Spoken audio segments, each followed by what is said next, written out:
Assalamualaikum warahmatullahi wabarakatuh. Perkenalkan, saya Farhan Abdullah dengan NIM 201010301019 akan memaparkan sedikit materi tentang kasus apartheid di Afrika Selatan. Nah, langsung saja, kebijakan politik apartheid merupakan kebijakan politik rasial yang diterapkan di Afrika Selatan yang membatasi hak legislatif masyarakat kulit hitam. Afrika Selatan sangat terkenal dengan politik apartheid yang telah dibentuk oleh kaum putih sejak tahun 1948. Adanya sistem pemisahan ras di Afrika Selatan ini hanya disahkan oleh para kaum kulit putih saja, tanpa campur tangan oleh kulit hitam. Hal ini tentu saja semakin mempertegas adanya perbedaan kekuasaan kaum putih dan kaum kulit hitam, baik secara sosial maupun dalam setiap sistem pemerintahan ataupun politiknya.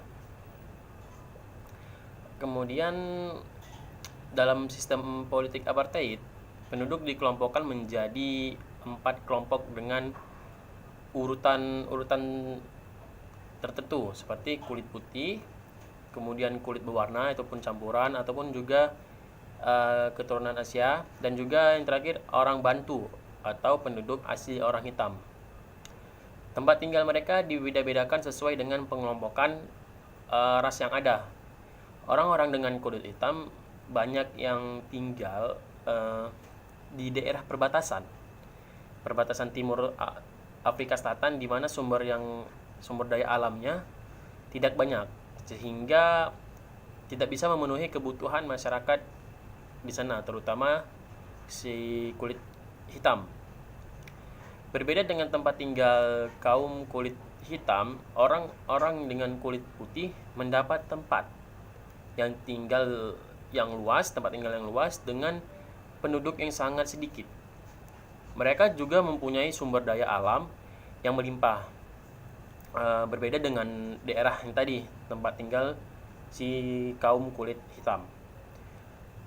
Orang kulit hitam hanya menjadi buruh dan banyak yang menganggur. Orang kulit hitam juga susah untuk mendapatkan pendidikan. Bahkan jika ada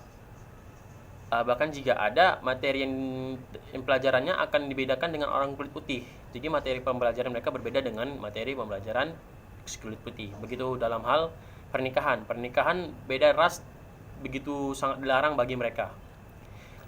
Oke, selanjutnya secara garis besar, berlangsungnya kasus ini bisa dibagi menjadi 2 bagian, yakni 1. Kebijakan rasial, 2. Perlawanan terhadap apartheid.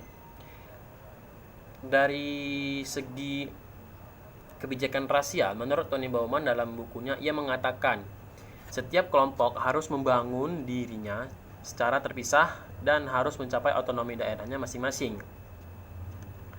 Hal ini dijabarkan dalam 4 hal, yakni dalam stratifikasi penduduk dengan urutan. Yang pertama tuh kulit putih, kedua kulit berwarna ataupun campuran, ketiga keturunan Asia, dan yang terakhir itu orang Bantu, kulit hitam penduduk asli.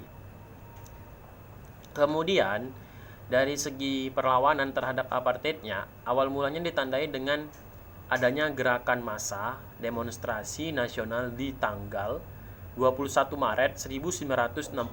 Gerakan tersebut dikuasai oleh African National Congress atau ANC dan Pan African Congress atau PAC. Mereka memprotes apartheid yang semakin hari semakin berdampak buruk kepada mereka, terutama masalah pekerjaan. Hadirnya Nelson Mandela dan perannya dalam politik apartheid. Nelson Mandela ini adalah seorang negarawan besar Afrika Selatan, bahkan dunia, yang konsisten terhadap perjuangannya menentang rezim apartheid yang rasialis. Dilahirkan pada tanggal 18 Juli 1918. Nama asli yang diberikan orang tuanya adalah Rolihlahla Mandela. Namun karena gurunya kesulitan, dia melafalkannya. Kemudian gurunya mengasih nama Nelson. Pada tahun 1993, Presiden de Klerk bersama Mandela yang saat itu sudah menjadi pemimpin Partai Kongres Nasional Afrika sepakat untuk membantu pemerintahan transisi yang berujung pada pemerintahan baru. Pembentukan ini memiliki arti penting bahwa praktik apartheid akan segera berakhir atau dihapuskan. Untuk memuluskan terbentuknya pemerintahan yang baru, Presiden mengizinkan masyarakat kulit hitam menggunakan hak politiknya dalam pemilu tanggal 27 April 1994. Inilah pemilu perdana di Afrika Selatan yang diikuti seluruh warga negara tanpa membedakan warna kulit. Pada hari itu, di beberapa kota terlihat antrian panjang warga yang dominasi kulit hitam. Mereka berdiri di bawah sinar matahari selama berjam-jam dalam antrian panjang yang mengular di jalanan kota, perkebunan, bahkan di pemukiman kumuh untuk memberikan suara bergantian.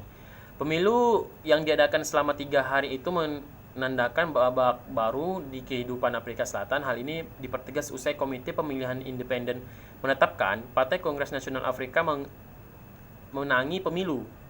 Dan 2 minggu kemudian Nelson Mandela resmi menjadi Presiden Afrika Selatan. Kemenangan Mandela mengakhiri sistem diskriminasi rasial yang sejak lama terjadi mengakar di Afrika Selatan. Meski demikian, selama masa kepemimpinannya, Mandela menghadapi tugas berat. Dia itu dihadapkan pada tantangan untuk mengatasi ketimpangan sosial, kemiskinan yang tinggi. Selain itu, meski apartheid sudah dihapuskan, namun jejaknya sudah terlanjur mengakar dan menimbulkan kebencian. Kondisi inilah yang menjadi prioritas utama Mandela selain permasalahan ekonomi, yakni mendorong rekonsiliasi warga kulit hitam dan kulit putih.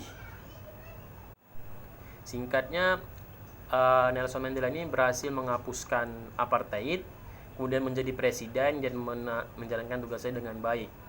Dia melakukannya dengan ikhlas dan keinginan dia itu tercapai untuk menghapuskan apartheid. Mungkin itu saja sedikit yang saya sampaikan. Lebih kurangnya saya mohon maaf. Assalamualaikum warahmatullahi wabarakatuh.